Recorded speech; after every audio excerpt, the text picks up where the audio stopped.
तो अभी तक हम लोगों ने जितनी भी ऑर्गेनिक केमिस्ट्री पढ़ी है उसके बेसिस पे ये कुछ प्रैक्टिस क्वेश्चंस हैं, देखते हैं उनमें हम लोगों को कोई तकलीफ़ होती है कि नहीं, या फिर सब कुछ बहुत अच्छे से बन जाता है।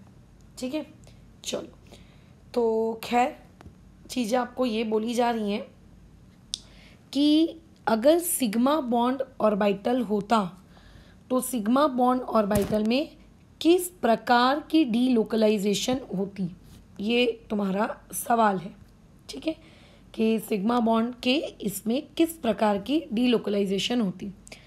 तो सबसे पहले इंडक्टिव इफेक्ट हम लोगों ने पढ़ा है, इसकी थ्योरी पढ़ी है। हाँ, ये भले ही आप लोगों का ज़्यादा ताकतवर इफेक्ट ना हो, बट इसमें सिग्मा इलेक्ट्रॉन्स इन्वॉल्व होते हैं क्या? हाँ, सिग्मा इलेक्ट्रॉन्स होते तो हैं, बट क्या सिग्मा इलेक्ट्रॉन्स कंप्लीटली अपनी जगह छोड़कर चले जाते हैं क्या? नहीं। डीलोकलाइजेशन का मतलब क्या होता है? अपनी जगह छोड़कर कहीं और जाना। तो नहीं, वो इस बेसिकली एक इफेक्ट है जो इलेक्ट्रोनेगेटिविटी के डिफरेंस की वजह से क्रिएट होता है और कुछ नहीं। तो इसका आंसर इंडक्टिव इफेक्ट तो नहीं हो सकता। ठीक है, मेसोमेरिक इफेक्ट का मतलब एक तरीके से आप लोगों का रेजोनेंस इफेक्ट ही हो जाता है, और रेजोनेंस इफेक्ट में सिग्मा नहीं पाई इलेक्ट्रॉन्स इन्वॉल्व होते हैं, तो डी ऑप्शन भी नहीं हो सकता। और जो इलेक्ट्रोमेरिक इफेक्ट है, इलेक्ट्रोमेरिक इफेक्ट बेसिकली तब अराइज होता है जब हम लोग रिएजेंट के लिए बात करते हैं, यानी कि अगर रिएक्शन में अटैक हुआ है तो अगर जिस जगह पे रिएजेंट आप लोगों का अटैच हुआ है आकर, अगर पाई इलेक्ट्रॉन्स उसी तरह शिफ्ट हो रहे हैं तो उसको इलेक्ट्रोमेरिक इफेक्ट कहते हैं। तो इलेक्ट्रोमेरिक इफेक्ट में भी पाई इलेक्ट्रॉन्स हैं इनडायरेक्टली, तो ये भी नहीं हो सकता। तो एक ही इफेक्ट बचा जिसका नाम है हाइपर कंजुगेशन। तो डीलोकलाइजेशन सिग्मा ऑर्बिटल का हाइपर कंजुगेशन में होता है। उसमें कार्बन और हाइड्रोजन के बीच का जो बॉन्ड होता है, उसमें जो दो इलेक्ट्रॉन्स होते हैं वो टूट कर कभी आगे कभी आगे कभी आगे ऐसे मूव करते रहते हैं। सो इसका करेक्ट आंसर होगा हाइपर कॉन्जुगेशन। ठीक है, खैर फिर आपको ये बोल रहा है कि कुछ ग्रुप्स ऑर्थो पैरा डायरेक्टिंग होते हैं। खैर हम लोग ये चीज़ जानते हैं कि कौन से ग्रुप ऑर्थो पैरा डायरेक्टिंग होते हैं। ठीक है, अच्छा अब उसने पूछ रहा है कि ऑर्थो पैरा डायरेक्टिंग में ऑर्डर क्या है उनके ऑर्थो पैरा डायरेक्टिंग होने का।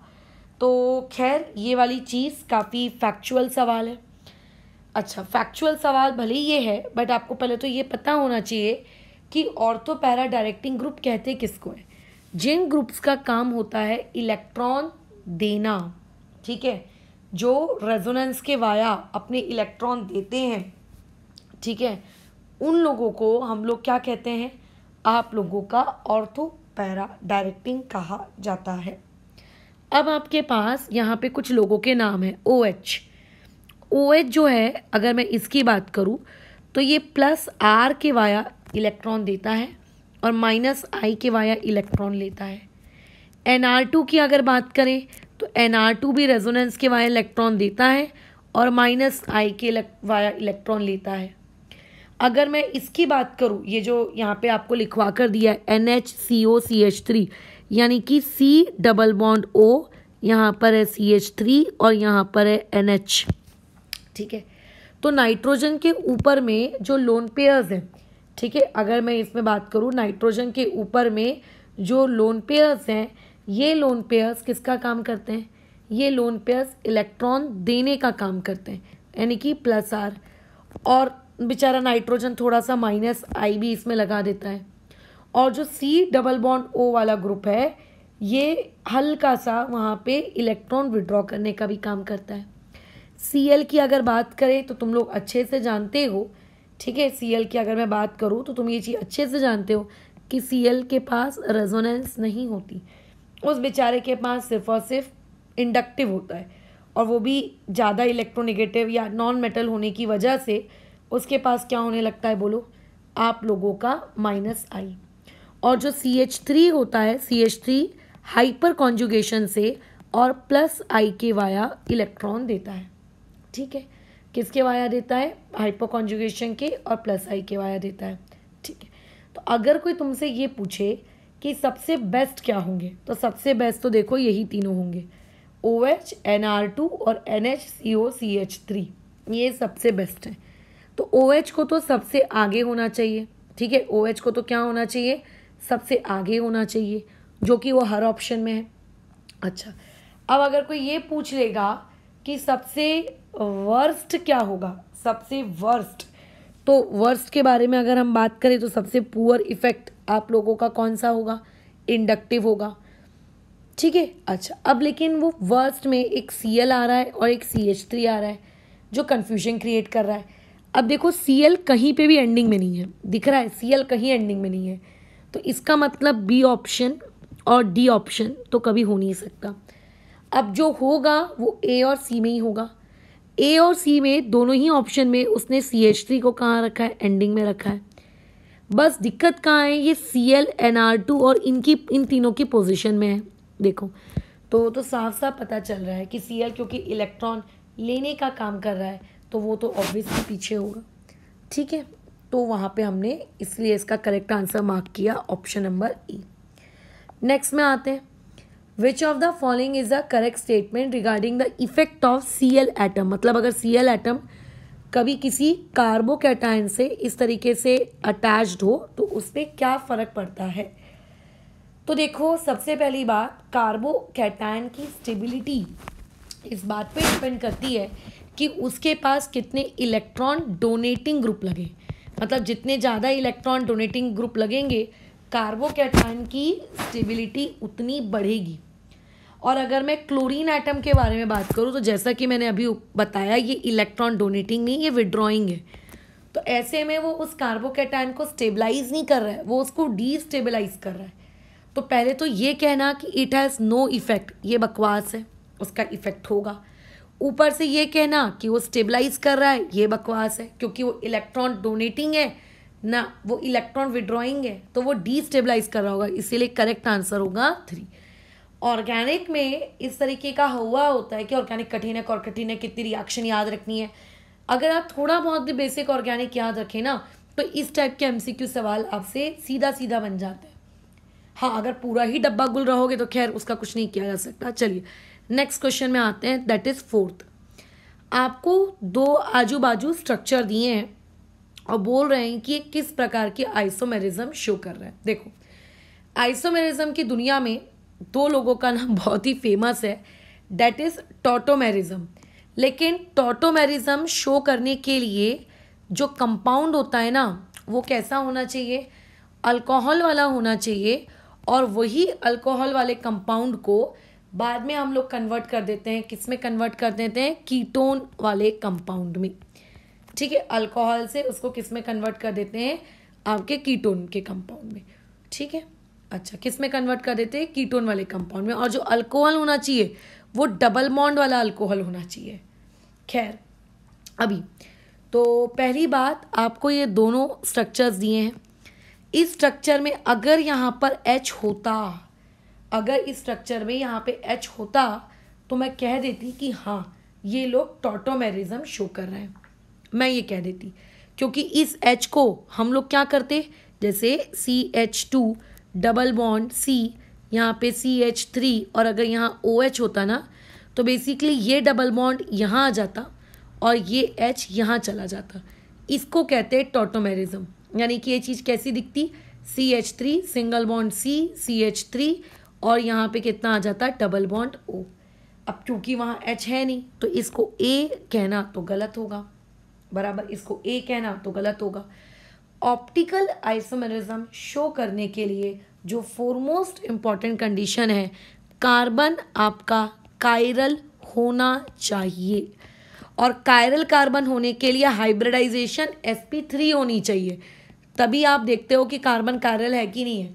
कायरलिटी के लिए कार्बन से जुड़े चारों बॉन्ड अलग होने चाहिए, और 4 बॉन्ड मतलब sp3 हाइब्रिडाइजेशन।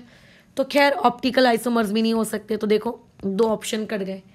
अब बचता है ज्योमेट्रिकल आइसोमर्स और एक बचता है रेजोनेटिंग स्ट्रक्चर्स।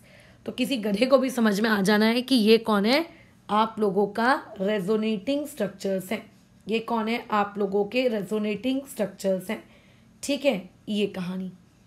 अब कई लोगों की डाउट ये होगी ठीक है, कि मैडम ये ज्योमेट्रिकल आइसोमर्स क्यों नहीं है। तो ज्योमेट्रिकल आइसोमर्स में आप क्या करते हो, जो एटम्स होते हैं एटम्स की रिलेटिव पोजीशन चेंज करते हो, जैसे सिस बना लिया, ट्रांस बना लिया। यहाँ एटम्स की रिलेटिव पोजीशन तो कुछ चेंज ही नहीं हो रही, जो जहाँ है वहीं का वहीं पड़ा हुआ है। तो ये एक दूसरे के क्या है, रेजोनेटिंग स्ट्रक्चर। खैर आगे आ जाओ। नेक्स्ट में आपको एक सिस्टम दिया है, एक ये वाला system, carbon chain with CH double bond CH2 और एक carbon chain with this benzene ring. अब बोल रहा है कि डिक्रीजिंग इंडक्टिव इफेक्ट क्या होगा। अच्छा, तो इंडक्टिव इफेक्ट जो रहता है उसका एक ही ऑर्डर चलता है, 3 डिग्री के लिए सबसे ज़्यादा, 2 डिग्री के लिए उससे कम और 1 डिग्री के लिए उससे कम, है ना, यही इफेक्ट चलता है। तो अब आप देख लीजिए कि आपको जो गिवन ऑप्शंस दिए हैं उसमें 3 डिग्री कहाँ पर आपको दिया है। तो ये जो पहला वाला है यही देखो आपका 3 डिग्री है, तो इसी को ज़्यादा होना चाहिए। तो बी ऑप्शन में तो देखो 1 डिग्री को ज़्यादा बोला है, इसीलिए बी ऑप्शन तो कतई भी नहीं हो सकता, तो बी ऑप्शन को काट दिया। सी ऑप्शन में 2 डिग्री वाले को सबसे ज़्यादा बोला है, तो वो भी गलत है, वो भी नहीं हो सकता। जो होगा वो ए और डी के बीच में ही होगा, क्योंकि उन दोनों में ही 3 डिग्री को सबसे आगे रखा गया है। ठीक है। अच्छा, सबसे पुअर कौन सा होना चाहिए, 1 डिग्री। तो देखो 1 डिग्री यहाँ पर है, तो इसका मतलब इसका करेक्ट आंसर है ई। तो कैसा है, आप जब कभी भी ऑर्गेनिक केमिस्ट्री पढ़ते हैं ना, तो इसी टाइप से सवाल फ्रेम होते हैं। हमें लगता है कि इतना पढ़ लिया और एंडिंग में कुछ याद नहीं रहेगा, हम इसी मेंटालिटी के थ्रू चलते हैं, और एंडिंग में अगर इस टाइप के आसान सवाल भी आ जाते हैं ना, तो भी हम लोग उसको क्या कर देते हैं, गलत कर देते हैं। ठीक है। अब देखो बोल रहा है कि अगर इलेक्ट्रोफिलिक नाइट्रेशन रिएक्शन करवाई जाए, ठीक है, अगर इलेक्ट्रोफिलिक नाइट्रेशन रिएक्शन करवाई जाए तो बताइए बेंजीन रिंग पे कौन अटैक करेगा। तो पहली बात, बेंजीन रिंग पर एक इलेक्ट्रोफाइल अटैक करता है। जैसे अगर आप लेट्स से क्लोरीनेशन करा रहे हो तो Cl+ अटैक करता है, सल्फोनेशन करा रहे हो तो SO3 अटैक करता है, अगर बेंजीन का सल्फोनेशन पड़ा है तो नहीं। ठीक है, तो SO3 उसका इलेक्ट्रोफाइल होता है। तो वैसे ही वो आपसे घुमा फिरा के ये पूछना चाह रहा है, लैंग्वेज को थोड़ा सा चेंज करके, कि बताओ नाइट्रेशन के केस में, इलेक्ट्रोफिलिक नाइट्रेशन के केस में इलेक्ट्रोफाइल कौन है। ठीक है, तो पहली बात तो नाइट्रेशन कहते किसको है, नाइट्रेशन कहते किसको है, पहले तो ये पता होना चाहिए। बेंजीन रिंग पर जब NO2 लग जाता है ना, उसको हम लोग नाइट्रेशन कहते हैं। ठीक है, बेंजीन रिंग पे जब NO2 लग जाता है, तो अभी देखो ये ऑप्शन और आपका ये ऑप्शन, ये तो आप पहले ही रूल आउट कर दो। एक स्टूडेंट को अगर कंफ्यूजन होगी तो किस पे होगी, कि बी ऑप्शन होगा कि डी ऑप्शन होगा। कई लोगों को लगेगा कि बी ऑप्शन होगा, क्यों, क्योंकि बेंजीन रिंग पे NO2 को लगाने को ही तो नाइट्रेशन कहते हैं। बट वो एक दफ़ा भी ये नहीं सोचेंगे कि बेंजीन रिंग पर जो आकर अटैच होता है वो एक इलेक्ट्रोफाइल होता है, और NO2 इलेक्ट्रोफाइल नहीं है, यहाँ पे क्या होगा, NO2 पॉजिटिव।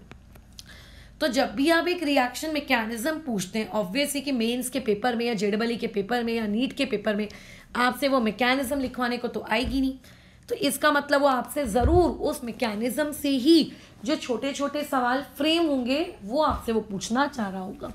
जैसे जब आप 10th में होते हो तो बुक की कैसे खतरनाक रीडिंग मारते हो कि अरे कहीं यहाँ से सवाल आ गया, वहाँ से सवाल आ गया, ये इससे MCQ पूछ लिया, उस वाले टॉपिक से इस स्टेटमेंट से MCQ पूछ लिया, तो मुझे बनना चाहिए। ये वही वाली अप्रोच है। अरे खैर 6 के बाद 7 कहाँ गया, 1 मिनट, अच्छा 7 यहाँ ऊपर है। आगे अब ये बोल रहा है कि बताओ इनमें से कौन सा वो ऑप्शन है जो कि लीस्ट रिएक्टिव होगा न्यूक्लियोफिलिक एरोमेटिक सब्स्टिट्यूशन रिएक्शन के लिए NaOH के साथ। खैर मैंने अभी न्यूक्लियोफिलिक एरोमेटिक सब्स्टिट्यूशन रिएक्शन नहीं पढ़ा है, बट इस क्वेश्चन को हम लॉजिकली कर सकते हैं अगर आपने थोड़ी भी बुद्धि इलेक्ट्रोफिलिक एरोमेटिक सब्स्टिट्यूशन में सीखी है, लगाई है। तो देखो न्यूक्लियोफिलिक एरोमेटिक सब्स्टिट्यूशन का मतलब क्या होता है बताओ, यानी कि आपके पास एक बेंजीन रिंग है, ठीक है, इस बेंजीन रिंग पर जो स्पीशीज आकर अटैक करेगी वो एक न्यूक्लियोफाइल होगी। पहली बात तो मैं बता दूं, न्यूक्लियोफिलिक एरोमेटिक सब्स्टिट्यूशन एक डिफिकल्ट रिएक्शन होती है। इलेक्ट्रोफिलिक एरोमेटिक कितना इजी होता है, ये डिफिकल्ट होती है, क्योंकि बेंजीन रिंग खुद एक इलेक्ट्रॉन रिच स्पीशीज है, ये जानते हो ना। इलेक्ट्रोफिलिक एरोमेटिक सब्स्टिट्यूशन में benzene ring as a nucleophile behave करता है, मतलब आप दो इलेक्ट्रॉन रिच स्पीशीज को एक दूसरे को अप्रोच करवा रहे हो, तो ऑब्वियस है कि उनके बीच में घमासान युद्ध तो होगा। इसीलिए जब भी हम न्यूक्लियोफिलिक एरोमेटिक सब्स्टिट्यूशन रिएक्शन कराते हैं, हमको हाई टेम्परेचर चाहिए होता है या फिर बहुत ज़्यादा ड्रास्टिक कंडीशन चाहिए होती हैं ताकि वो रिएक्शन हो सके। नॉर्मली वो रिएक्शंस होना एक दूसरे के साथ पसंद नहीं करती, क्योंकि न्यूक्लियोफाइल भी इलेक्ट्रॉन रिच और बेंजीन रिंग भी इलेक्ट्रॉन रिच। अब वो बोल रहा है कि सबसे लीस्ट रिएक्टिव कौन होगा। देखो, पहले तो उसकी रिएक्ट करने की कोई इच्छा नहीं है, क्यों? क्योंकि वो इलेक्ट्रॉन रिच है।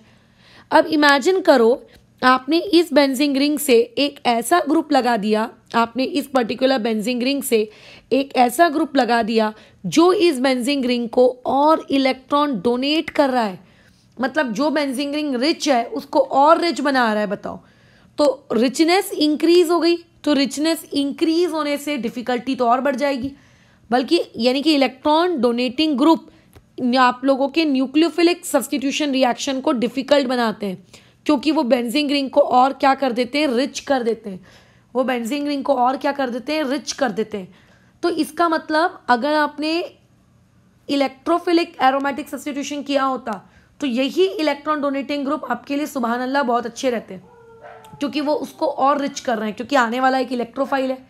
बट आने वाला इस केस में न्यूक्लियोफाइल है, उसको बेंजीन से ही दिक्कत है, ऊपर से बेंजीन के साथ इलेक्ट्रो डोनेटिंग ग्रुप का कॉम्बिनेशन कॉम्बो ऑफर अगर दोगे तो वो अच्छा नहीं होगा। तो पहले ऑप्शन में देखो क्या बोला गया है, मेटा नाइट्रोक्लोरोबेंजीन, मतलब नाइट्रो के साथ, मतलब बेसिकली यहाँ पे दो फंक्शनल ग्रुप है NO2 और Cl। उसके बाद बोला है ऑर्थो नाइट्रो, मतलब अरे बाप रे, यहाँ तो हर जगह नाइट्रो और क्लोरो नाइट्रो क्लोरो ही है, बस पोजीशंस चेंज हो रही हैं।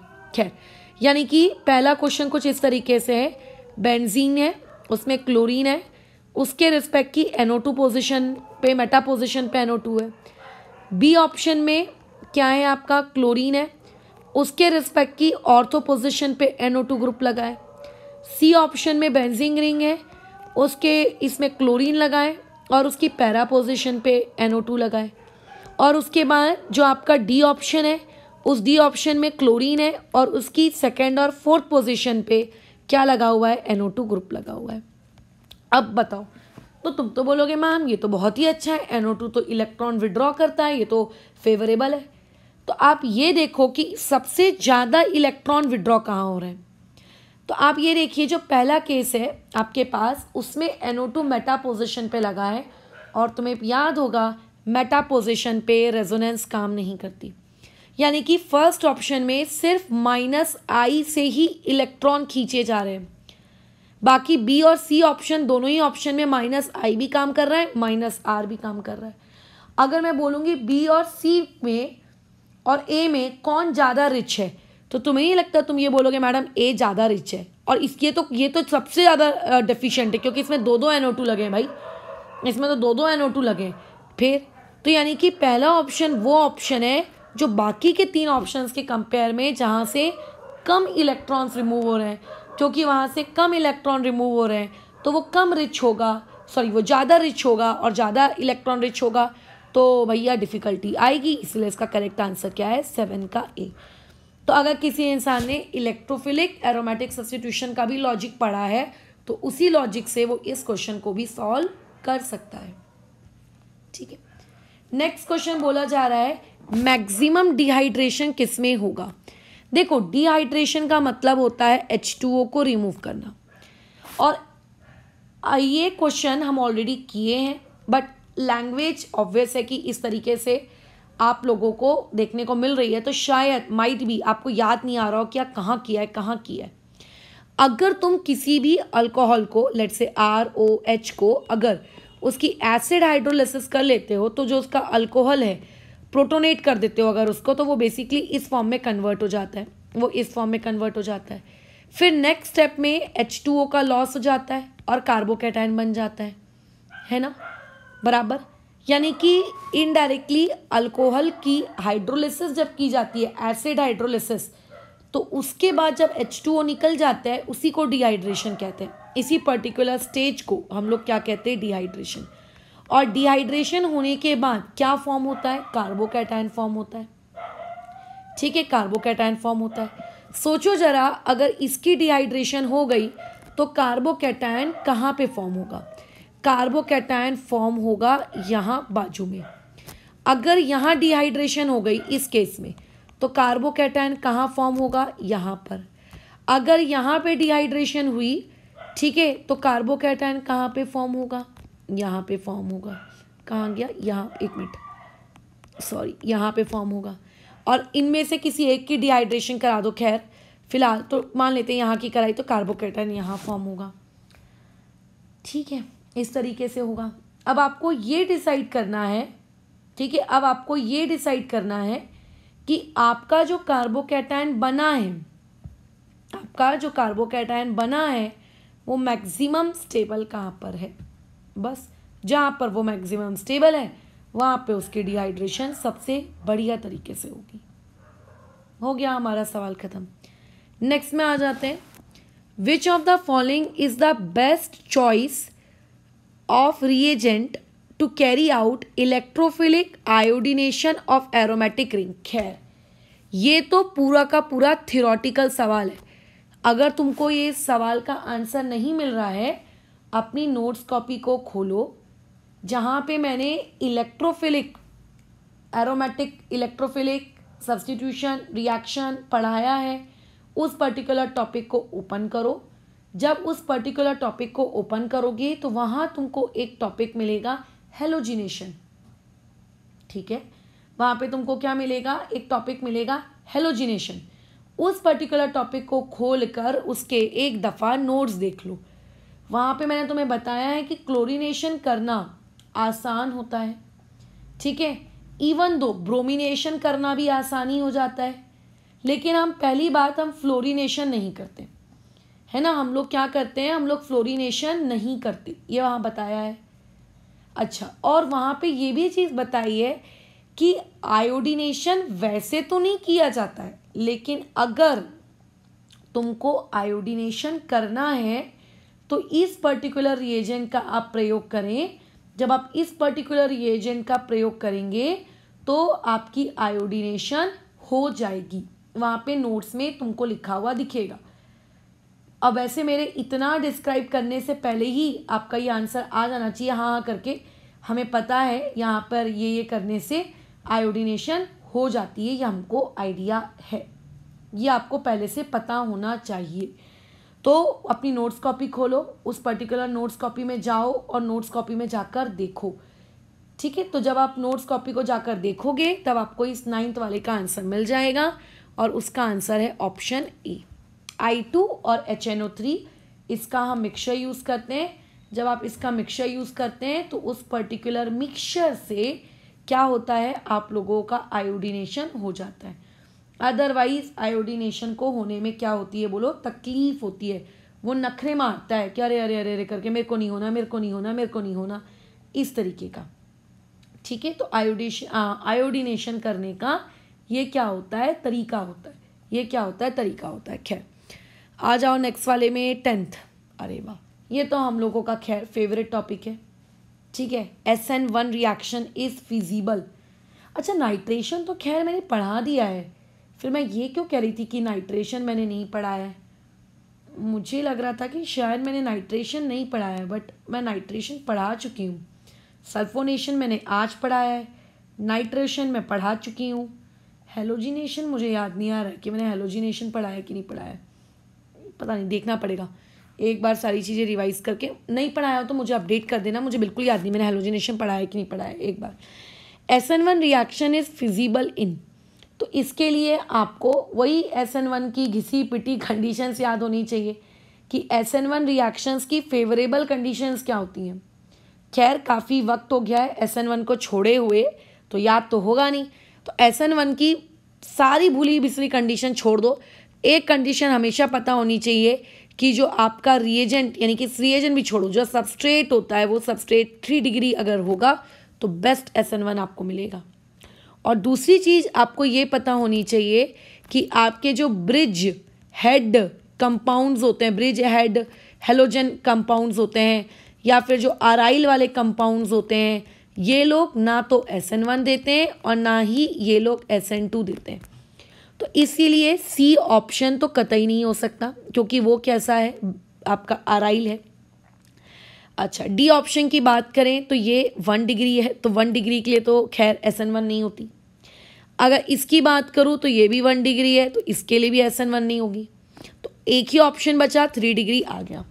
होता कैसा है कि पेपर के आने तक हम भूल जाते हैं SN1 की कंडीशंस क्या थी, और जब हम भूल जाते हैं तो यही छोटे छोटे आसान आसान सवाल जो अभी आप कर पा रहे हो आप वहाँ पे नहीं कर पाते हो।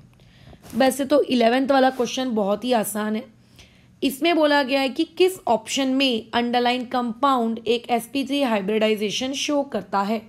तो sp3 हाइब्रिडाइजेशन शो करने के लिए 4 सिग्मा बॉन्ड्स होने चाहिए एटलीस्ट, या फिर 3 सिग्मा प्लस 1 लोन पेयर। खैर यहाँ तो लोन पेयर जैसा कुछ दिख नहीं रहा है, तो लोन पेयर की तो बात ही नहीं करनी चाहिए। पहले ऑप्शन की अगर मैं बात करूँ तो यहाँ पे हाइब्रिडाइजेशन sp2 है।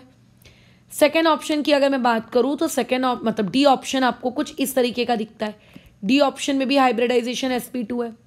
बी ऑप्शन की अगर बात करूँ तो बी ऑप्शन कुछ इस तरीके का दिखता है, इसमें भी हाइब्रिडाइजेशन sp2 है।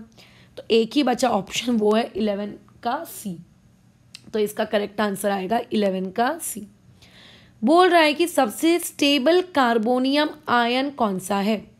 देखो, कार्बोकैटायन की जो स्टेबिलिटी होती है वो 2 फैक्टर्स के वाया देखी जा सकती है, एक इंडक्टिव इफेक्ट के वाया और दूसरी देखी जा सकती है हाइपर कॉन्जुगेशन के वाया।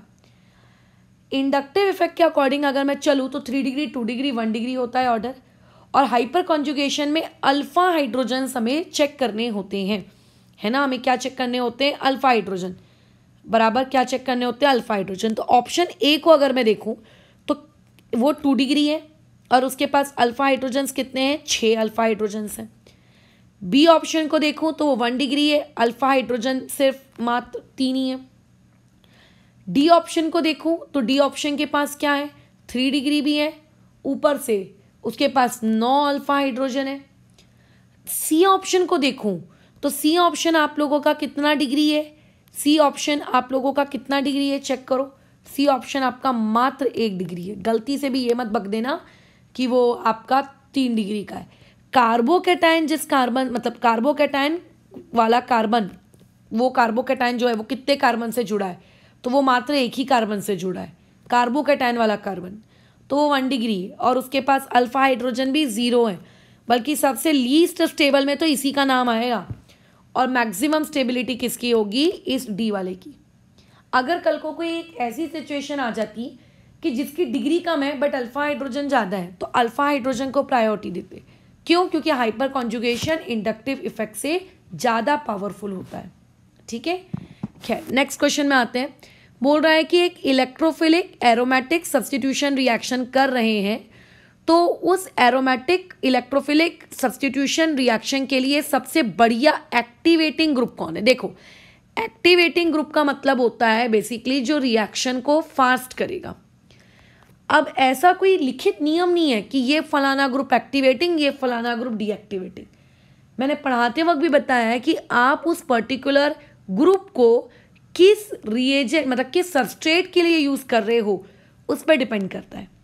अब देखो, अगर मैं इलेक्ट्रोफिलिक एरोमेटिक सब्स्टिट्यूशन कर रही हूँ, मतलब अटैक करने वाला एक इलेक्ट्रोफाइल है, मतलब रिएजेंट आप लोगों का एक इलेक्ट्रोफाइल होगा, और जो सबस्ट्रेट होगा वो सबस्ट्रेट क्या होगी, एक बेंजीन रिंग होगी बराबर। इलेक्ट्रोफाइल अटैक कर रहा है, अटैक मतलब बेचारा इलेक्ट्रोफाइल कमज़ोर है, जो आ रहा है वो कमज़ोर है। तो अगर एक इलेक्ट्रोफाइल आ रहा है तो इस वाले को ज़रूर क्या होना चाहिए, रिच होना चाहिए, अपोजिट अट्रैक्ट्स ईच अदर, दोनों अपोजिट नेचर के होने चाहिए। तो ऐसे ग्रुप जो उस सबस्ट्रेट को और इलेक्ट्रॉन रिच बनाएंगे वो इस रिएक्शन को और फास्ट करेंगे, और उन्हीं को हम लोग एक्टिवेटिंग कहेंगे। अब NO2 कहीं से भी इलेक्ट्रॉन देने वाला ग्रुप नहीं है, वो तो इलेक्ट्रॉन खींचने वाला है। बेंजीन के पास जो भी इलेक्ट्रॉन होंगे वो भी खींच के ले जाएगा, उसको एक्टिवेट नहीं करेगा, उसको डीएक्टिवेट करेगा। तो ये तो नहीं हो सकता बराबर, ये तो नहीं हो सकता। खैर अच्छा, OCH3 की अगर मैं बात करूँ तो ये जो ऑक्सीजन के ऊपर जो ये लोन पेयर्स है ना, अरे वाह ये बड़े प्यारे हैं।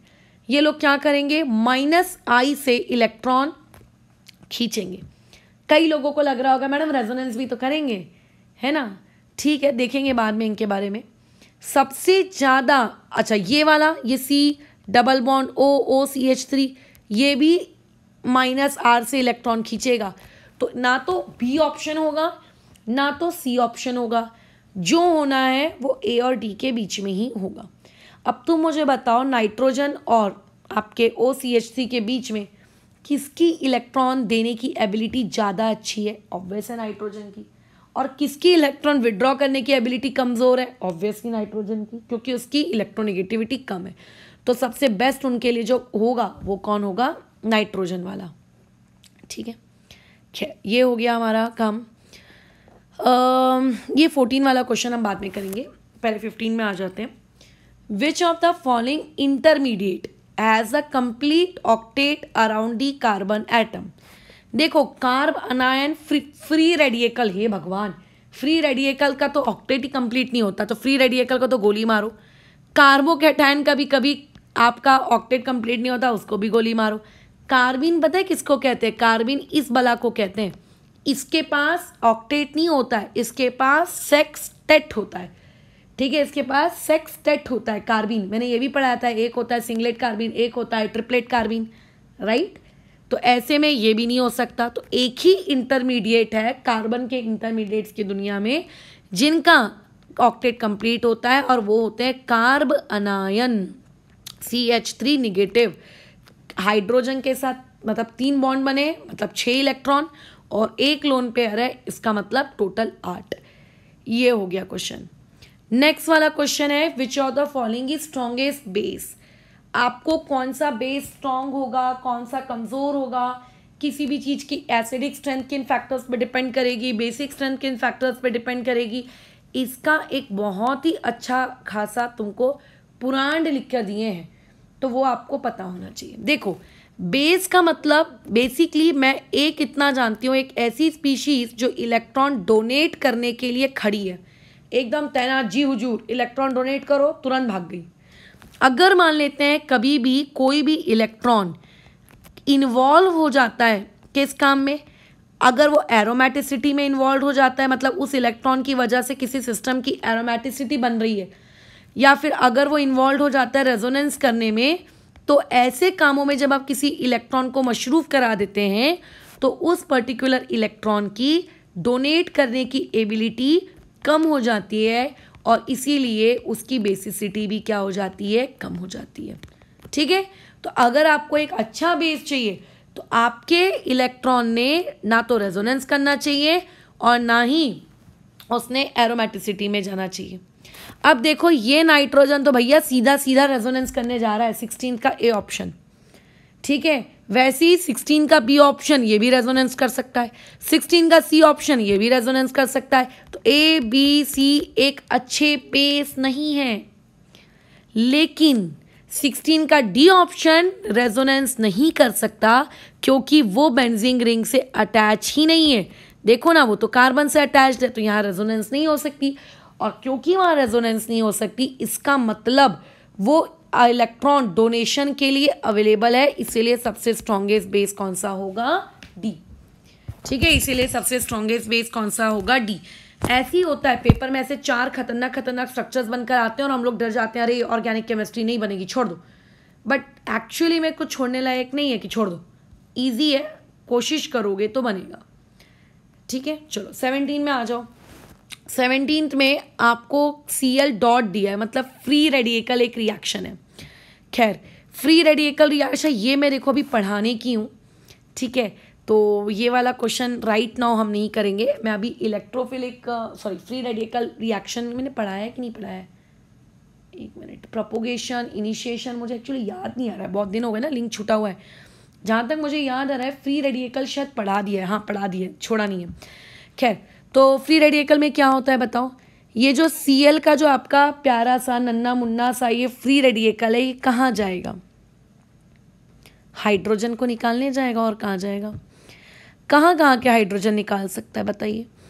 यहाँ का निकाल सकता है ना, कैटेगरी नंबर 1। यहाँ का निकाल सकता है, यहाँ का निकाल सकता है, यहाँ का निकाल सकता है, इसको निकाल सकता है, इसको निकाल सकता है, इसको निकाल सकता है। टोटल 7 पोजीशंस हैं जहाँ से वो हाइड्रोजन क्लोरीन उस हाइड्रोजन को निकाल सकता है। 7 पोजीशन में से कौन सी पोजीशन सबसे स्टेबल होगी? अगर फर्स्ट पोजीशन से निकाला तो हाइड्रोजन तो बाहर चला जाएगा, लेकिन वहाँ बन जाएगा CH2 डॉट, यानी कि 1 डिग्री का फ्री रेडिकल, यानी कि पोजीशन 1 से निकालने पर 1 डिग्री फ्री रेडिकल बनेगा। और फ्री रेडिकल के केस में भी स्टेबिलिटी का जो ऑर्डर है वो यही होता है, ये होता है स्टेबिलिटी का ऑर्डर फ्री रेडिकल के केस में भी। तो ऑब्वियस है कि 1 डिग्री अच्छा स्टेबल नहीं है, तो स्टेबिलिटी के मामले में 1 से तो नहीं निकलेगा। सिमिलरली 4 से भी निकलना पसंद नहीं करेगा, सिमिलरली 7 से निकलना भी पसंद नहीं करेगा। तो इसका अच्छा, उसने क्वेश्चन में मेजर प्रोडक्ट पूछा है। मेजर मतलब जो सबसे ज़्यादा स्टेबल प्रोडक्ट है, राइट, जो सबसे ज़्यादा स्टेबल प्रोडक्ट है जनरली। तो इसीलिए मैंने 1 को, 4 को और 7 पोजिशंस को इग्नोर किया। तो इसीलिए ए ऑप्शन तो नहीं हो सकता, क्योंकि ए ऑप्शन के according free radical first position वाले कार्बन पर ही बन रहा है ना। ए ऑप्शन के according free radical first carbon वाले पोजीशन पे ही बन रहा है, जिसको मैं पहले ही रूल आउट कर चुकी हूँ कि अगर मेजर प्रोडक्ट बनना है तो 3 डिग्री के कार्बन पे बनेगा, 2 डिग्री पे बनेगा, 1 पे थोड़ी ना बनेगा, अनलेस एंड अनटिल उसकी कोई मजबूरी ना हो, राइट। तो इसीलिए ऑप्शन ए हमारा रूल आउट हो चुका है।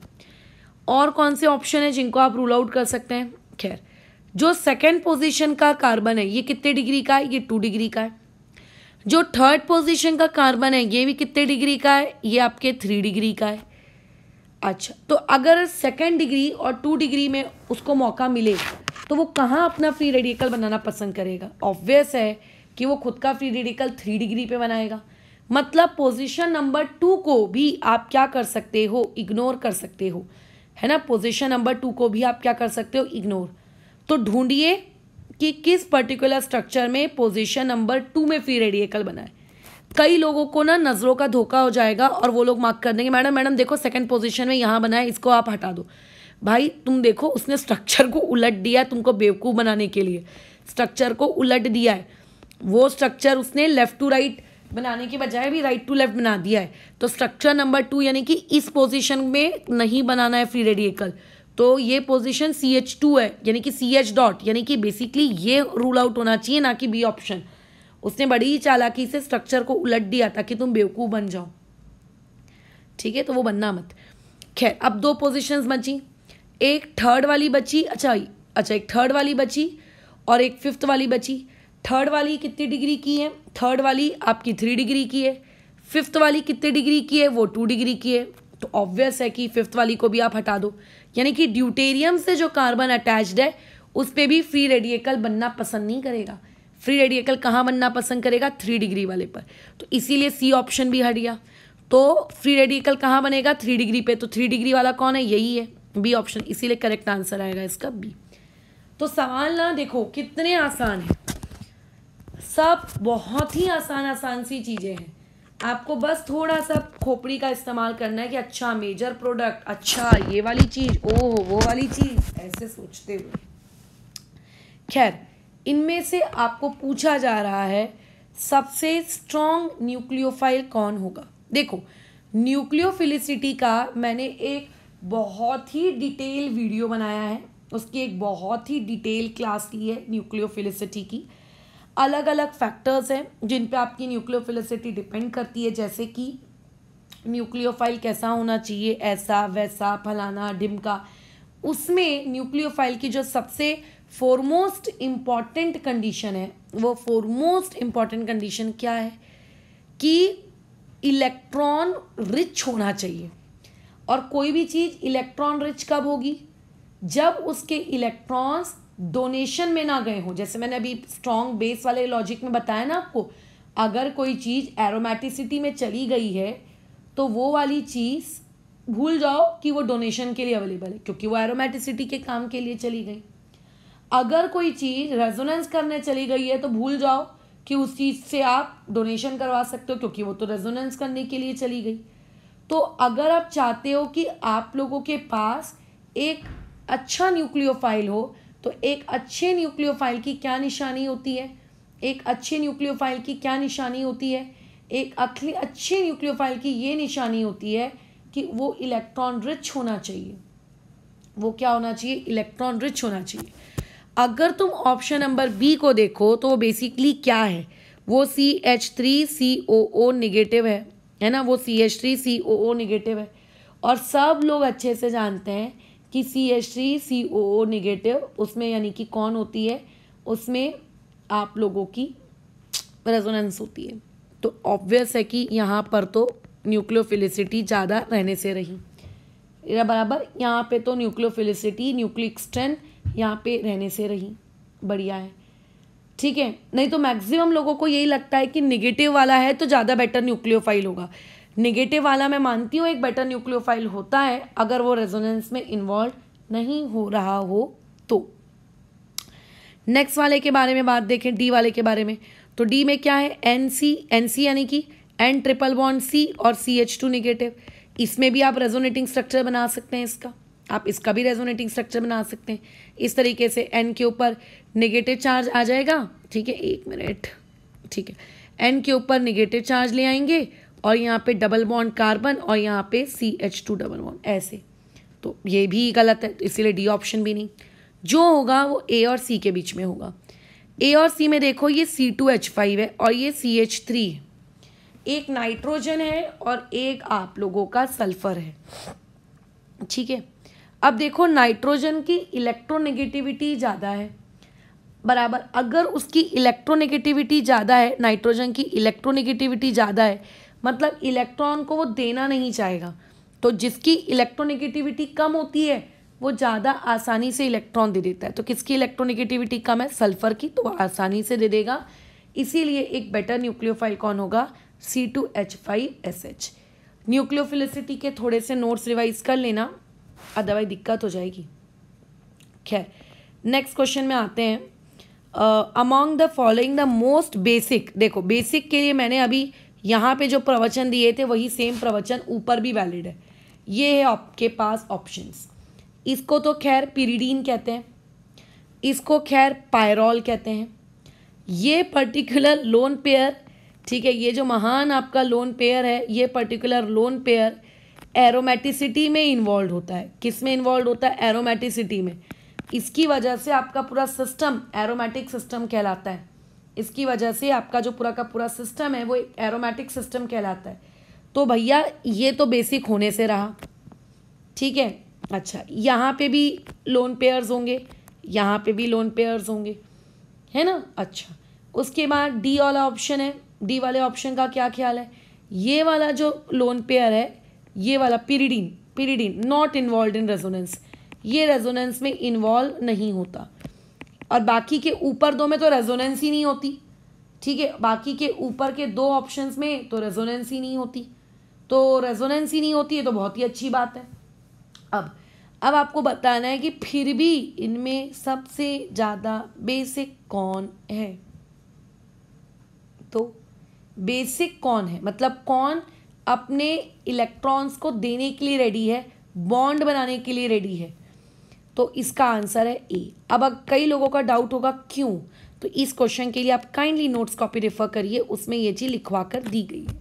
क्यों, इन तीनों का ही, चारों का बल्कि कंपैरिजन करवा के लिख के दिया गया। 20 में आते हैं, आपको डाइक्लोरोब्यूटेनिक एसिड दिया गया है। बोल रहा है कि इन चारों ऑप्शन में से सबसे स्ट्रॉन्ग डाइक्लोरोब्यूटेनिक एसिड कौन होगा। देखो एसिडिटी का मतलब एसिडिक स्ट्रेंथ का एक ही नियम चलता है, जितने ज़्यादा electron donating group, acidic strength उतनी ज़्यादा। खत्म बात। अभी पहले ऑप्शन में जो दोनों क्लोरीन है वो एक क्लोरीन 2 पोजीशन पे, एक क्लोरीन 3 पोजीशन पे। 2 पोजीशन वाला भी -I लगाएगा, 3 वाला भी -I लगाएगा। बट तुम जानते हो डिस्टेंस के साथ साथ -I का इफेक्ट कमज़ोर हो जाएगा। तो इस हिसाब से 4,4 तक तो -I और भी कमज़ोर हो जाएगा, है ना। और मैंने क्या बताया, जितने ज़्यादा electron donating group, electron withdrawing, I am really sorry, जितने ज़्यादा electron withdrawing group, acidic strength उतनी ही ज़्यादा। यानी कि डी ऑप्शन तो कतई नहीं हो सकता, क्योंकि डी ऑप्शन में तो डिस्टेंस बहुत दूर हो गई है। डिस्टेंस क्योंकि दूर हो गई है तो डिस्टेंस के दूर होने से उनका जो इलेक्ट्रॉन विड्रॉइंग नेचर है वो भी काफ़ी हद तक क्या हो चुका है, कम हो चुका है। अच्छा, सिमिलरली सी ऑप्शन को भी काट दें। अब कंपटीशन बचा सिर्फ ए और बी के बीच में। तो देखो 2 और 2 दोनों में कॉमन है, जो दोनों में डिफरेंस है वो यहाँ पर है। तो जितने ज़्यादा इलेक्ट्रॉन विड्रॉइंग ग्रुप पास में रहेंगे एसिडिक स्ट्रेंथ उतनी ज़्यादा होगी, तो इसलिए इसका करेक्ट आंसर क्या है, बी। अब 21 क्वेश्चन बोल रहा है कि इलेक्ट्रोफिलिक एरोमेटिक सब्स्टिट्यूशन रिएक्शन हो रही है, COOH हमको लगाना है, या सॉरी एरोमेटिक रिंग के ऊपर COOH लगा है, CO2H2 का मतलब होता है ये। तो ये कैसा है, ये ऑर्थो पैरा डायरेक्टिंग है कि ये मेटा डायरेक्टिंग है?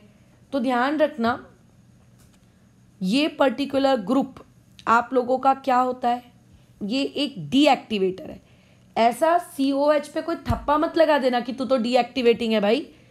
वो क्यों डीएक्टिवेटिंग है? वो डीएक्टिवेटिंग है इलेक्ट्रोफिलिक रिएक्शंस के लिए, क्योंकि COOH -R के थ्रू इलेक्ट्रॉन खींचेगा, वो -R के थ्रू इलेक्ट्रॉन विड्रॉ करेगा, -R के थ्रू इलेक्ट्रॉन खींचेगा।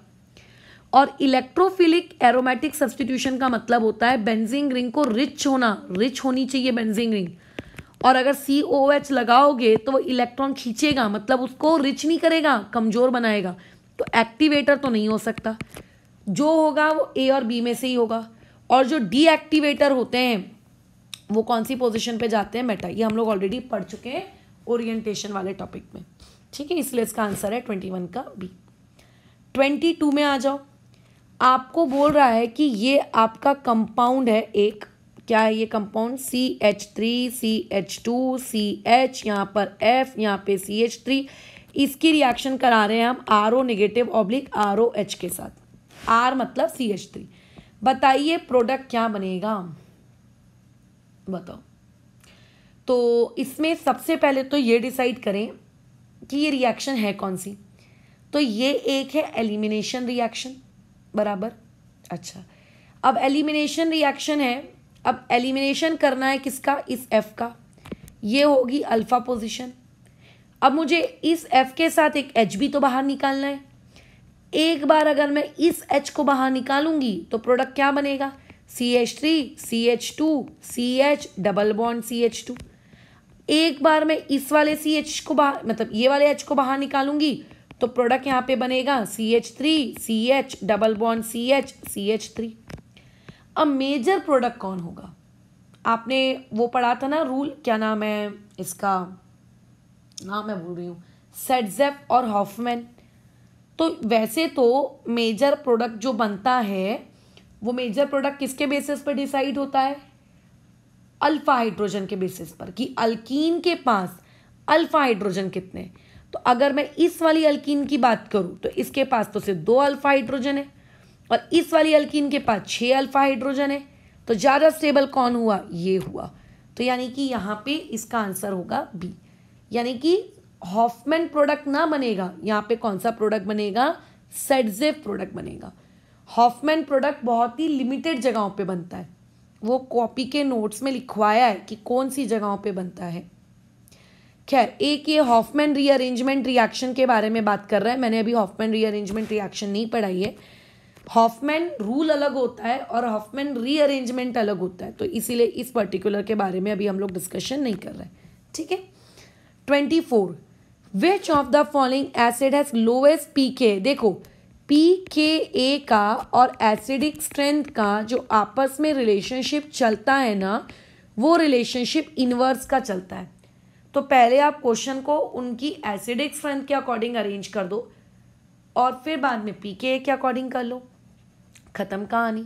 मेरे हिसाब से यहाँ करेक्शन चाहिए, यहाँ पे COOH होना चाहिए। खैर, कैसे करेंगे क्वेश्चन को, देखो मैंने अभी अभी ऊपर बताया था, एसिडिक स्ट्रेंथ का डायरेक्ट रिलेशनशिप होता है इलेक्ट्रॉन विड्रॉइंग ग्रुप के साथ, यानी कि जितने ज़्यादा विड्रॉइंग ग्रुप होंगे उसकी एसिडिक स्ट्रेंथ उतनी ज़्यादा होगी, बराबर। बल्कि डोनेटिंग अगर लगा दोगे तो डोनेटिंग लगाने से क्या हो जाएगा, एसिडिक स्ट्रेंथ कम हो जाएगी। देखो यहाँ पे 2 लोग डोनेट कर रहे हैं, यहाँ पे 1 डोनेट कर रहा है, बट कर तो रहे ना डोनेट, तो इसका मतलब ये दोनों तो नहीं हो सकते। अब बचता है बी और सी, तो सी वाले में भी देखो डोनेशन हो रहा है, लेकिन बी वाले में तो H है, वहाँ तो कोई डोनेशन नहीं हो रहा है। तो सबसे ज़्यादा हाईली एसिडिक कौन है, ये है।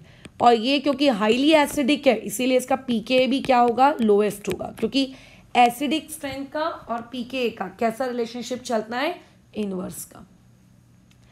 आई थिंक ये 25th वाला क्वेश्चन इनकम्प्लीट है। खैर भले ये इनकम्प्लीट है बट इस क्वेश्चन को हम बिना ऑप्शन के भी कर सकते हैं। देखो आपको एक अल्कीन दी है और बोल रहा है कि इसकी रिएक्शन HBr के साथ करवाओ इन द प्रेजेंस ऑफ पर ऑक्साइड। पर ऑक्साइड के साथ अगर आप रिएक्शन करा रहे हैं इसका मतलब ये है कि आप रिएक्शन को एंटी मार्कोनी करवाना चाहते हैं। एंटी मार्कोनी रिएक्शन कौन सी मैकेनिज्म को करती है फॉलो? फ्री रेडिकल मैकेनिज्म को करती है। ऐसा कभी मत रटना जैसे बुक्स में लिखा रहता है, बोर्ड्स की बुक्स में लिखा रहता है कि एंटी मार्कोनी के अकॉर्डिंग नेगेटिव पार्ट उस कार्बन के पास जाएगा, उस डबल बॉन्ड वाले कार्बन के पास जाएगा जहाँ पर लेस हाइड्रोजन होते हैं, मोर हाइड्रोजन होते हैं। ये बुक वाली चीज़ ना कभी नहीं रटना, ठीक है। इसी साल 2021 में जो मेंस का पहला अटेम्प्ट हुआ था, उस पहले अटेम्प्ट में अपने ही ट्यूशन के एक इंसान का सवाल आया था, इसी तरीके से क्वेश्चन दिया था, बस परऑक्साइड नहीं था उसमें, यही सेम क्वेश्चन था बल्कि। तो उसको ये क्वेश्चन कैसे करना था? मार्कोनी के अकॉर्डिंग करना था। वो लड़के की मेन से पहले जोर शोर से तैयारी चल रही थी, किसको लेकर? आपके क्या नाम है इसको, बोर्ड्स को लेकर। तो उसको अच्छे से रटा हुआ था, एकदम अच्छे से उसको कूट कूट के रटा हुआ था मार्कोनी एंटी मार्कोनी का वीडियो। तो उसने बताया क्या किया, जो बोर्ड्स की स्टेटमेंट नहीं होती है कि अच्छा वो बोर्ड्स की स्टेटमेंट के अकॉर्डिंग ये जो negative part of the reagent होता है ये उसको देते हैं जहाँ पे लेस हाइड्रोजन होते हैं, और पॉजिटिव पार्ट उसका वहाँ देते हैं जहाँ पे मोर हाइड्रोजन होते हैं। उसने उस पर्टिकुलर चीज़ को ऐसे कर दिया। खैर ये उसकी पर्सनल बेवकूफ़ी, जो उसने पढ़ाई हुई चीज़ को याद ना रखा, बट उसने ये ऐसे कर दिया। वो ये चीज़ भूल गया कि मार्कोनी के केस में जो एडिशन होता है वो कार्बोकैटायन के फॉर्मेशन के अकॉर्डिंग होता है। किसके फॉर्मेशन के अकॉर्डिंग होता है? कार्बोकैटायन के फॉर्मेशन के अकॉर्डिंग। और एंटी मार्कोनी में जो एडिशन होता है वो किसके अकॉर्डिंग होता है? वो एडिशन हो जाता है आप लोगों के किसके अकॉर्डिंग? फ्री रेडिकल के अकॉर्डिंग। तो उसको मैकेनिज्म को फॉलो करना चाहिए था, उस लड़के ने मैकेनिज्म को फॉलो ना किया, ठीक है। उस लड़के ने मैकेनिज्म को फॉलो ना किया, उसने रूल्स जो रटे हुए थे उन रटे हुए रूल्स को फॉलो किया, और क्योंकि जब उसने रटे हुए रूल्स को फॉलो किया तो उसका आंसर आ गया गलत, ठीक है। तो यहाँ पे आपको रटे हुए रूल्स को फॉलो नहीं करना है, आपको अपनी बुद्धि का प्रयोग करना है, ठीक है। अच्छा, जब हम एंटी मार्कोनी की बात करते हैं तो एंटी मार्कोनी में ध्यान रखना क्या बनता है, आप लोगों का फ्री रेडिकल बनता है। क्या बनता है वहाँ पे? Free radical. और अगर वहाँ पे फ्री रेडिकल बनता है तो यानी कि फ्री रेडिकल आपको कहाँ बनाना है? फ्री रेडिकल आपको वहाँ पे क्रिएट करना है जहाँ पे लीस्ट स्टेबल हो वो, सॉरी जहाँ पे वो मोस्ट स्टेबल हो। तो आप चेक कर लो कि आपका फ्री रेडिकल सबसे ज़्यादा स्टेबल कहाँ हो रहा है, ठीक है। एक बार यहाँ चेक कर लो, एक बार यहाँ चेक कर लो। पोजीशन नंबर 1 पे बनाओ फ्री रेडिकल को, तो क्या हो जाएगा? CH3CCH3। ऑब्वियसली पोजीशन नंबर 1 पे अगर आप फ्री रेडिकल बनाओगे, ठीक है, पोजीशन नंबर 1 पे अगर आप फ्री रेडिकल बनाओगे, ठीक है, पोजीशन नंबर 1 पर अगर आप फ्री रेडिकल बनाओगे तो आप ब्रोमीन कहाँ लगाओगे? ब्रोमीन आप यहाँ लगाओगे, यहाँ, ये ऐसे। और एक बार पोजीशन नंबर 2 पे आप फ्री रेडिकल बनाओ, तो जिस पोजीशन में फ्री रेडिकल बना रहे हो वहाँ पर और उसके बाजू वाले पे, मतलब डबल बॉन्ड के अक्रॉस जो दूसरा वाला है उस पर क्या आ जाएगा? ब्रोमीन आ जाएगा। अब बताओ कौन सा वाला फ्री रेडिकल ज़्यादा स्टेबल है? ये 2 डिग्री फ्री रेडिकल है, ये ज़्यादा स्टेबल है। तो इसीलिए ऐसा प्रोडक्ट बनेगा जिसमें Br कॉर्नर में है और हाइड्रोजन ये यहाँ पर है। तो ऑब्वियसली फर्स्ट ऑप्शन तो नहीं हो सकता, क्योंकि फर्स्ट ऑप्शन में आपका जो फ्री रेडिकल बनता वो 1 डिग्री का फ्री रेडिकल बनता, इसीलिए, ठीक है। इसका जो भी होगा वो कौन सा आंसर होगा? वो आंसर होगा कुछ इस तरीके का, CH3C और ऊपर में CH3, यहाँ पे H और यहाँ पे आपका सिंगल बॉन्ड CH2Br, ठीक है। तो मार्कोनी और एंटी मार्कोनी के थोड़े नोट्स ना रिवाइज कर लेना। मार्कोनी जब हम पढ़ते हैं तो पहले हाइड्रोजन ऐड होता है और कार्बोकैटायन बनता है। फिर हम चेक करते हैं कि कार्बोकैटायन सबसे ज़्यादा कहाँ स्टेबल है। फिर जो कार्बोकैटायन सबसे ज़्यादा स्टेबल होता है वहाँ पे Br या जो भी हेलोजन है उसको लगा देते हैं। लेकिन एंटी मार्कोनी में पहले हेलोजन अटैच हो जाता है और उसके बाद हाइड्रोजन अटैच्ड होता है। तो हेलोजन अटैच करने के बाद जो कार्बन बच जाता है उस पर फ्री रेडिकल लगाते हैं। ये पढ़ाते वक्त भी बताया है, इसको थोड़ा सा ध्यान रखें। अगर कोई भी ऐसा सवाल है जो नहीं समझ में आया है कि मैंने कैसे कर दिया है, उसमें मुंह से फूटना, बताना, तब अपन उस पर डिस्कशन करेंगे, भले ही वो एक छोटा सा ही गंदा सा ही सवाल क्यों ना रहे, क्योंकि इसी टाइप के सवाल आपके पेपर में आएंगे। अगर अभी नहीं बन रहा है, अभी नहीं समझ में आ रहा है, तुम सोच रहे हो कि आगे और प्रैक्टिस क्वेश्चंस मैं करूंगा तो मुझे समझ में आ जाएगा, बेशक तुम नोट्स पढ़ो, प्रैक्टिस क्वेश्चंस करो, बट अगर स्टिल डाउट है तो उसको पूछ के ख़त्म कर दो। पेपर में गलत होने से बेटर है थोड़ी सी गलती और डांट अभी सुन लेना एज कंपेयर टू बाद में, ठीक है। अच्छा, एक सवाल आई थिंक मैंने छोड़ दिया था, कौन सा था वो? हाँ, विच of the following compound possess the carbon hydrogen bond with lowest bond dissociation energy. देखो सिंपल सा फंडा है, जो बॉन्ड बहुत स्ट्रांग होगा उसको तोड़ने में एनर्जी ज़्यादा लगेगी, जो बॉन्ड कमज़ोर होगा उस बॉन्ड को तोड़ने में एनर्जी भी कम लगेगी। अब आपको सिर्फ इतना बताना है कि सबसे कमज़ोर बॉन्ड कहाँ पर है। देखो पेंटेन की अगर मैं बात करूँ तो ये carbon carbon carbon carbon carbon और हाइड्रोजन हाइड्रोजन हाइड्रोजन लगे हुए हैं। टॉलिन की अगर मैं बात करूँ, टॉलिन मतलब एक बेंजीन रिंग विथ CH3 होता है। यहाँ पे दो प्रकार के हाइड्रोजन है, ठीक है, एक कार्बन और हाइड्रोजन ये वाला, और दूसरा बेंजीन रिंग और ये वाला। बेंजीन की बात करें तो बेंजीन रिंग में alternate double bond, single bond और हर पोजीशन पे एक एक हाइड्रोजन। 2,2 डाइमिथाइल प्रोपेन की बात करें तो ये कुछ इस तरीके का दिखता है, यहाँ पे भी हाइड्रोजन हाइड्रोजन है। खैर, सबसे कमज़ोर हाइड्रोजन आपको ढूंढना है कहाँ पर होगा, सबसे कमज़ोर कार्बन हाइड्रोजन बॉन्ड। तो देखो पेंटेन और आखिरी का 2,2 डाइमिथाइल प्रोपेन, वो ये दोनों कंप्लीटली सैचुरेटेड कंपाउंड है। सैचुरेटेड मतलब अल्केन, तो इनकी जो स्टेबिलिटी है ये अलग ही लेवल पर होगी। तो ये दोनों तो आपके ऑप्शन हो नहीं सकते, ना ए ना तो डी। अब बचता है बी और बचता है बेंजीन। बी और बेंजीन मतलब बेंजीन और टॉलिन, इन दोनों में कोई ज़्यादा अंतर नहीं है, क्योंकि एक है बेंजीन रिंग विथ CH3 और एक है अकेला बेंजीन रिंग। तो ऐसे में तो एक स्टूडेंट को यही लगेगा कि अरे दोनों तो सेम ही है करके, दोनों में क्या अंतर है, सिर्फ एक CH3 तो है, CH3 के होने से क्या इतना फर्क पड़ जाता है, वो ये सोचेगा। बताओ, तो ऐसे केस में अगर हम बात करें टॉलिन की, ठीक है, अगर तुम किसकी बात करो, टॉलिन की बात करो, तो टॉलिन में दो प्रकार के बॉन्ड्स हैं, ठीक है, टॉलिन में दो प्रकार के बॉन्ड्स हैं। पहला कौन सा बॉन्ड है वहाँ पर? एक है कार्बन और हाइड्रोजन के बीच का बॉन्ड, CH3 वाला, ठीक है, अच्छा, और दूसरा है ये वाला। लेकिन मैडम आपका करेक्ट आंसर टॉलिन क्यों है? टॉलिन का मतलब जो आसानी से टूट जाए, मतलब लोएस्ट बॉन्ड एनर्जी मतलब जो आसानी से टूट जाए। ये वाला जो CH3 है ये इस बेंजीन के साथ क्या कर सकता है? हाइपर कॉन्जुगेशन कर सकता है।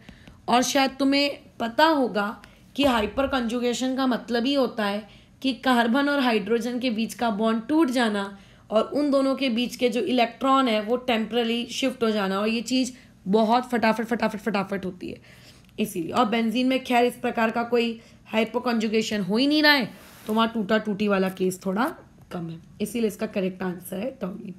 चलो, तो यहाँ पे हमने आज कुछ क्वेश्चंस प्रैक्टिस किए। अगर तुम्हें कुछ डाउट होता है तो तुम पूछो, बातचीत करो, ताकि उसमें हम लोग डिस्कशन कर सकें और तुम्हें बेटर क्लियरिटी मिल सके, ठीक है।